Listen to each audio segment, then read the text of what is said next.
La méthode No Yo-Yo by Beauty Sané vous présente ce programme.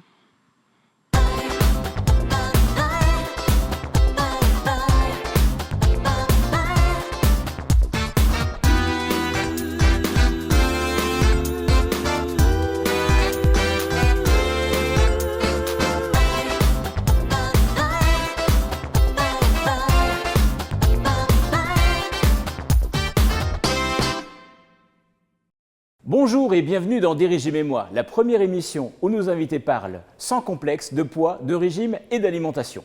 Il a tout d'un grand. Il a la passion du goût, la simplicité, la créativité, la gentillesse. Il nous fait l'honneur de passer cette semaine avec nous. Je parle bien évidemment du jeune chef de cuisine, Brice Morvan. Brice, bonjour. Bonjour. Comment allez-vous aujourd'hui? Très très bien. Eh bien, ravi de vous retrouver ce matin. Merci, moi aussi. Eh bien, cette deuxième journée en votre compagnie, eh bien, nous allons parler justement et tout savoir de vos petites habitudes alimentaires. Ah. Et pour cela, nous avons dû aller chez vous. Parce que pour connaître les habitudes alimentaires de quelqu'un, il faut aller chez lui et puis découvrir ce que nous allons voir maintenant sur cette photo. C'est-à-dire que nous avons, en toute indiscrétion, ouvert votre frigo et donc découvert énormément de choses, Ouais. notamment qu'il y a beaucoup de couleurs dans votre frigo. Ah oui, la couleur, c'est... ouais. Déjà, ça donne envie de cuisiner. Quand on a un frigo coloré, c'est un peu comme un peintre avec ses couleurs. Ses Voilà, palettes. on a plus envie de... Voilà, De composer. tout à fait. Donc les couleurs pour vous, c'est vraiment quelque chose d'important. C'est hyper important, même dans les assiettes, hein, soigner, mettre de la couleur dans les assiettes. Une assiette terne, on a moins envie de la manger. Un plat terne, bon, c'est vrai une bonne blanquette, c'est un peu blanc, c'est bon. Mais il y a des choses qui font aussi envie quand on ajoute de la couleur, plus envie. Qui fait les courses chez vous, en fait? Alors, chez moi à la maison, Oui. le plus souvent, c'est moi. C'est moi qui m'en occupe parce que j'essaye d'avoir quelque chose de complet au niveau des courses. Donc, on fait les courses régulièrement quand même en supermarché. Enfin, moins régulièrement en supermarché pour toutes les bases, la crèmerie, toutes ces choses-là. Et après, comme je travaille au marché, moi je ramène les produits du marché voilà, dès qu'on en a besoin. Et vous y faites un tour régulièrement? J'ai le primeur en face, j'ai le boucher à côté, j'ai le poissonnier. Donc très régulièrement, j'y vais 2-3 fois par semaine. Voilà. Et c'est les mêmes fournisseurs que vous avez pour votre restaurant ou ça change? C'est aussi des fournisseurs qui me fournissent pour mon restaurant. Et puis je vais à Rungis aussi faire mes achats. Voilà. Vous êtes plutôt viande ou poisson? Je suis quand même très viande parce que peut-être c'est mes origines, hein, je suis lyonnais aussi. J'ai été élevé un peu au bœuf charolais hein, dans la région un peu au-dessus de Lyon. La charcuterie aussi par mon grand-père qui était charcutier. Donc j'adore la viande. Mais il y a ce côté méditerranéen qui revient justement où là j'ai découvert des produits comme les rougets méditerranéens, les petits encornets, le poulpe. On a des poissons aussi un peu plus rares, la céréole, tout ça. Voilà. Il y a ce côté-là qui est là, plus léger et que j'aime aussi. Pour terminer un repas, Brice, vous êtes plutôt fromage ou sucré? Alors, j'aime les desserts peu sucrés. Bizarrement, j'ai du mal à manger les desserts écœurants. Voilà. Donc vous êtes plutôt salé en quelque sorte que Je suis plutôt salé, c'est pour ça que j'ai fait de la cuisine. Voilà. Et fromage, vous aimez ou... Fromage, j'adore ça. J'adore ça. Alors, en fait, le fromage, c'est un peu comme... C'est encore une petite drogue. Hein. Je me fais ma dose de fromage. Je peux me faire un repas de fromage, par exemple. Mais après, j'en mange plus trop pendant un moment. Voilà. Vous faites des pâtisseries dans votre restaurant ou On quoi? fait tous les desserts. On fait tous les desserts. Ouais. On a énormément de desserts différents. Bon, ça peut aller. On peut faire du sucré aussi, du très sucré, mais on travaille toujours 2 fruits et un dessert au chocolat. C'est jamais le chocolat qui l'emporte chez nous parce que c'est un goût personnel. Hein. J'adore le chocolat à manger comme ça, en carré, le bon chocolat noir. Mais j'ai du mal à manger quelque chose de très sucré au chocolat. Donc, mais on travaille beaucoup les fruits en ce moment. On a les figues, on avait les mirabelles, on en a fait. On a, voilà, les nectarines, les abricots, tout ça. Voilà, on suit la saison. Bien. Et il y a des produits que vous n'achetez jamais ou qui sont bannis chez vous? Il y a des produits qui sont bannis, c'est les fromages pasteurisés. Tout ce qui est pasteurisé, tout ce qui est industriel, j'évite. Voilà, jambon sous vide, etc. Tout ce qui est les conserves, il y en a très peu. Bon, des cœurs de palmier, par exemple, ça je prends. J'achète parce qu'on n'en trouve pas en frais, mais ou du maïs. Bon, je ne vais pas égrener mon maïs à la maison, ça me met un peu de temps. Mais sinon, peu de conserves et peu de produits industriels, sous vide, tout ça, j'évite. C'est vous qui cuisinez à la maison? C'est moi qui cuisine à la maison. Ma Pratique, compagne ne sait pas cuisiner. Non, je ne peux pas dire ça. C'est dit. Bon, tant pis. Désolé, Anne.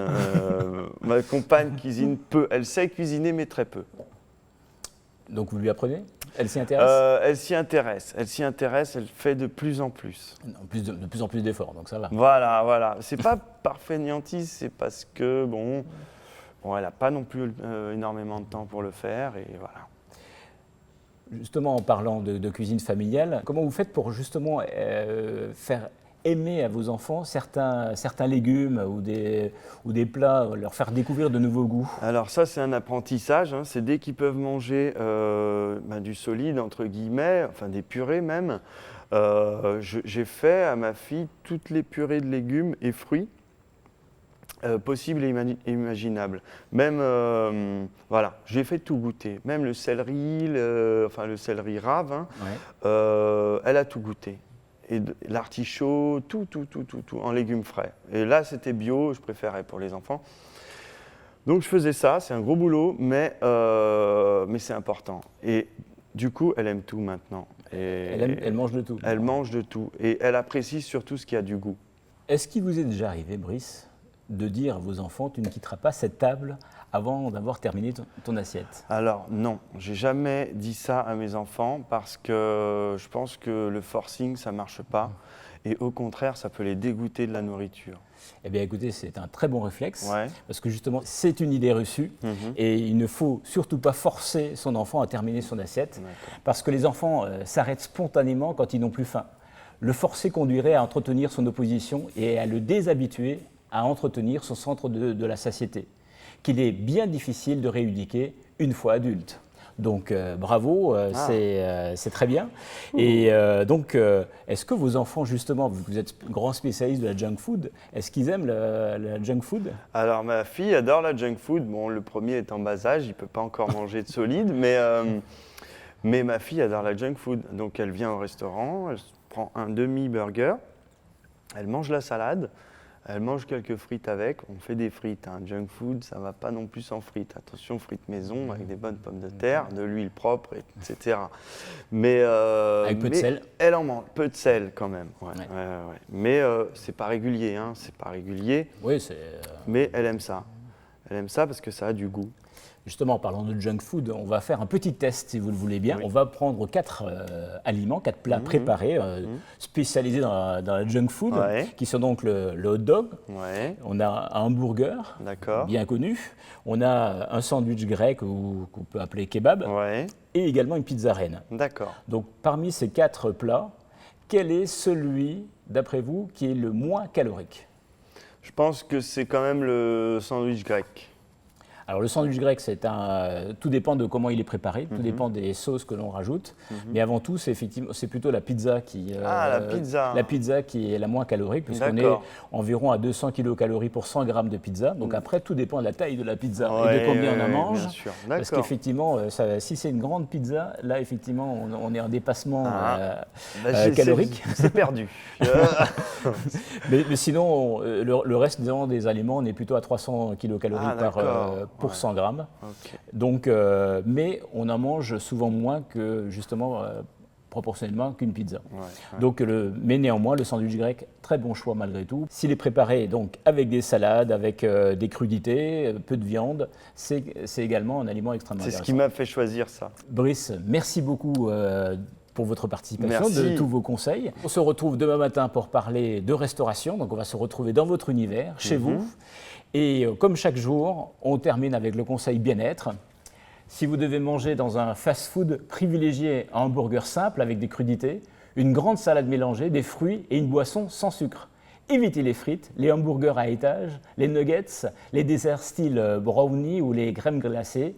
Bonne journée et à demain.